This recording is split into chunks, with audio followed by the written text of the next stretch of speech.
Kisah Sunan Kalijaga dan Pohon Aren. Sumber, https://kebunaren.blogspot.com. Masa penggemblengan diri.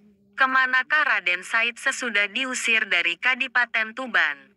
Ternyata ia mengembara tanpa tujuan pasti. Pada akhirnya dia menetap di hutan Jatiwangi. Selama bertahun-tahun dia menjadi perampok budiman. Mengapa disebut perampok budiman? Karena hasil rampokannya itu tak pernah dimakannya. Seperti dulu, selalu diberikan kepada fakir miskin. Yang dirampoknya hanya para hartawan atau orang kaya yang kikir, tidak menyantuni rakyat jelata, dan tidak mau membayar zakat. Di hutan Jatiwangi dia membuang nama aslinya. Orang menyebutnya sebagai Brandal Lokajaya. Pada suatu hari, ada seorang berjubah putih lewat di hutan Jatiwangi. Dari jauh Brandal Lokajaya sudah mengincarnya. Orang itu membawa sebatang tongkat yang gagangnya berkilauan. Pasti gagang tongkat itu terbuat dari emas, bisik Brandal Lokajaya dalam hati. Terus diawasinya orang tua berjubah putih itu. Setelah dekat dia hadang langkahnya sembari berkata, "Orang tua, apa kau pakai tongkat? Tampaknya kau tidak buta. Sepasang matamu masih awas dan kau juga masih kelihatan tegar. Kuat berjalan tanpa tongkat." Lelaki berjubah putih itu tersenyum. Wajahnya ramah. Dengan suara lembut dia berkata, "Anak muda, perjalanan hidup manusia itu tidak menentu. Kadang berada di tempat terang, kadang berada di tempat gelap. Dengan tongkat ini aku tidak akan tersesat bila berjalan dalam kegelapan. Tapi, saat ini hari masih siang. Tanpa tongkat saya kira kau tidak akan tersesat berjalan di hutan ini," sahut Raden Said. Kembali lelaki berjubah putih itu tersenyum arif. "Anak muda, perjalanan hidup manusia itu tidak menentu. Kadang berada di tempat terang, kadang berada di tempat gelap. Dengan tongkat ini aku tidak akan tersesat bila berjalan dalam kegelapan. Tetapi, saat ini hari masih siang. Tanpa tongkat saya kira kau tidak akan tersesat berjalan di hutan ini," sahut Raden Said. Kembali lelaki berjubah putih itu tersenyum arif. "Anak muda, tongkat adalah pegangan. Orang hidup haruslah mempunyai pegangan supaya tidak tersesat dalam menempuh perjalanan hidupnya." Agaknya jawab-jawab yang mengandung filosofi itu tak menggugah hati Raden Said. Dia mendengar dan mengakui kebenarannya, tapi perhatiannya terlanjur tertumpah kepada gagang tongkat lelaki berjubah putih itu. Tanpa banyak bicara lagi direbutnya tongkat itu dari tangan lelaki berjubah putih. Karena tongkat itu dicabut dengan paksa maka orang berjubah putih itu jatuh tersungkur. Dengan susah payah orang itu bangun. Sepasang matanya mengeluarkan air walau tak ada suara tangis dari mulutnya. Raden Said pada saat itu sedang mengamat-amati gagang tongkat yang dipegangnya. Ternyata tongkat itu bukan terbuat dari emas. Hanya gagangnya saja terbuat dari kuningan sehingga berkilauan tertimpa cahaya matahari, seperti emas. Raden Said heran melihat orang itu menangis. Segera diulurkannya kembali tongkat itu. "Jangan menangis. Ini tongkatmu kukembalikan." "Bukan tongkat ini yang kutangisi," ujar lelaki itu sembari memperlihatkan beberapa batang rumput di telapak tangannya. "Lihatlah, aku telah berbuat dosa, berbuat kesia-siaan. Rumput ini tercabut ketika aku hanya beberapa lembar rumput. Kau merasa berdosa?" tanya Raden Said heran. "Ya, memang berdosa. Karena kau mencabutnya tanpa suatu keperluan. Andai kata guna makanan ternak itu tidak mengapa. Tapi untuk suatu kesia-siaan benar-benar suatu dosa," jawab lelaki itu. Hati Raden Said agak tergetar atas jawaban yang mengandung nilai iman itu. "Anak muda, sesungguhnya apa yang kau cari di hutan ini?" "Saya mengintai harta." "Untuk apa?" "Saya berikan kepada fakir miskin dan penduduk yang menderita." Sungguh mulia hatimu. Sayang, caramu mendapatkannya yang keliru. Orang tua, apa maksudmu? Boleh aku bertanya anak muda? Silahkan. Petik 2. Jika kau mencuci pakaianmu yang kotor dengan air kencing, apakah tindakanmu itu benar? Sungguh perbuatan bodoh, sahut Raden Said. Hanya menambah kotor dan bau pakaian itu saja. Lelaki itu tersenyum. Demikian pula amal yang kau lakukan. Kau bersedekah dengan barang yang didapat secara haram. Merampok atau mencuri. Itu sama halnya mencuci pakaian dengan air kencing. Raden Said tercekat. Lelaki itu melanjutkan ucapannya. Allah itu adalah zat yang baik.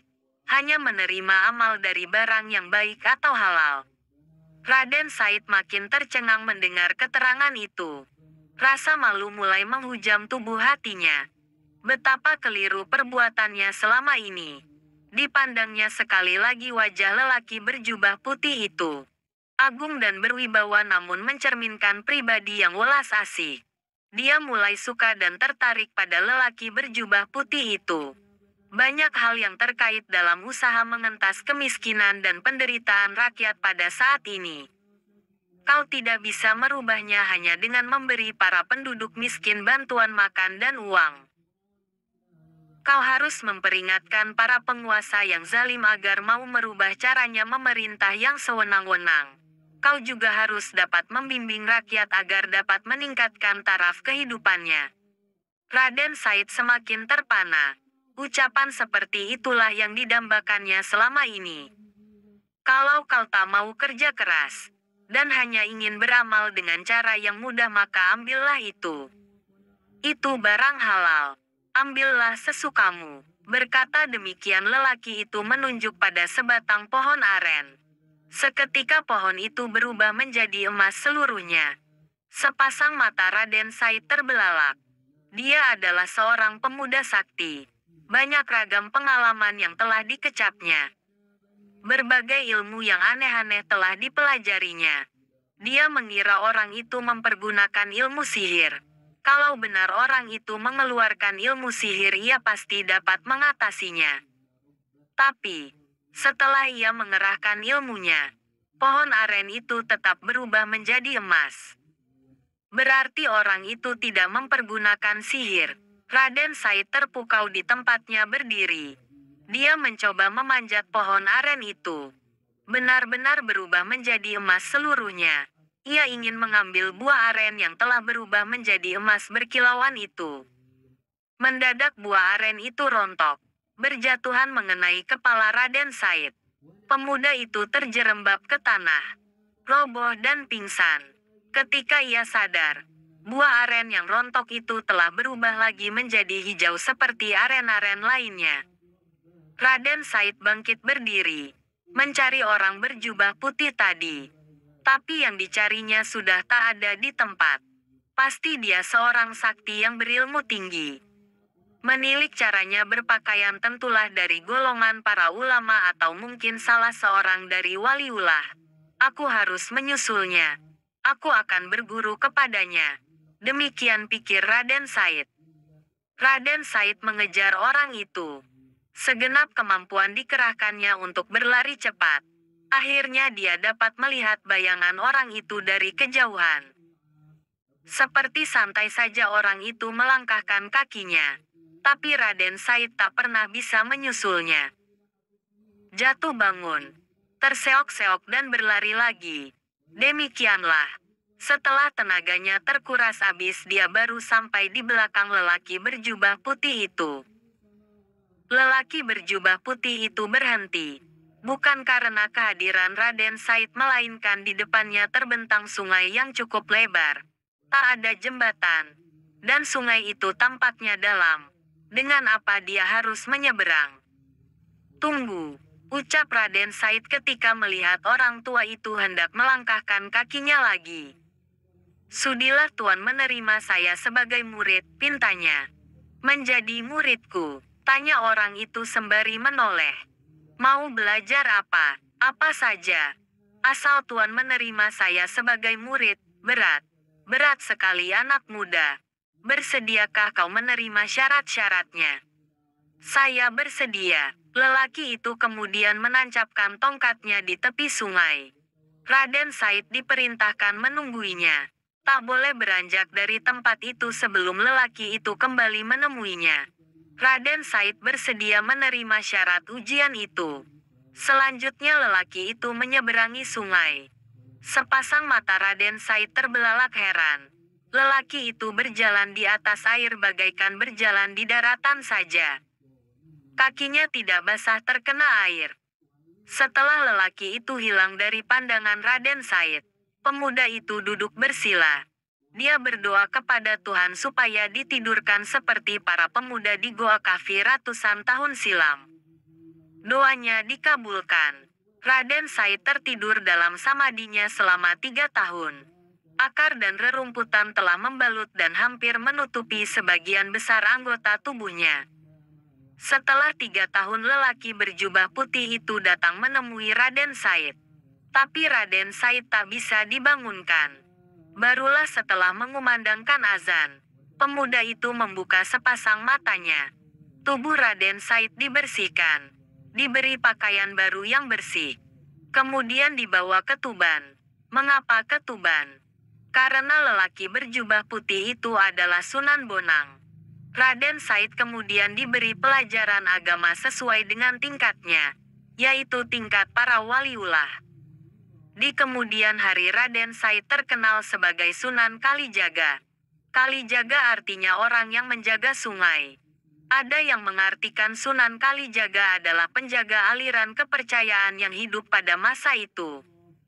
Dijaga maksudnya supaya tidak membahayakan umat, melainkan diarahkan kepada ajaran Islam yang benar.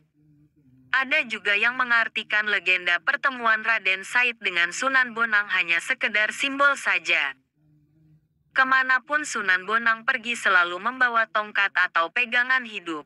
Itu artinya Sunan Bonang selalu membawa agama, membawa iman sebagai penunjuk jalan kehidupan. Raden Said kemudian disuruh menunggui tongkat atau agama di tepi sungai. Itu artinya Raden Said diperintah untuk terjun ke dalam kancah masyarakat Jawa yang banyak mempunyai aliran kepercayaan dan masih berpegang pada agama lama yaitu Hindu dan Buddha. Sunan Bonang mampu berjalan di atas air sungai tanpa ambles ke dalam sungai. Bahkan sedikit pun ia tidak terkena percikan air sungai. Itu artinya Sunan Bonang dapat bergaul dengan masyarakat yang berbeda agama tanpa kehilangan identitas agama yang dianut oleh Sunan Bonang sendiri yaitu Islam. Raden Said sewaktu bertapa di tepi tubuhnya tidak sampai hanyut ke aliran sungai. Hanya daun, akar dan rerumputan yang menutupi sebagian besar anggota tubuhnya. Itu artinya Raden Said bergaul dengan masyarakat Jawa. Adat istiadat masyarakat dipakai sebagai alat dakwah, dan diarahkan kepada ajaran Islam yang bersih. Namun usaha itu tampaknya sedikit mengotori tubuh Raden Said dan setelah 3 tahun Sunan Bonang membersihkannya dengan ajaran-ajaran Islam tingkat tinggi sehingga Raden Said masuk ke golongan para wali.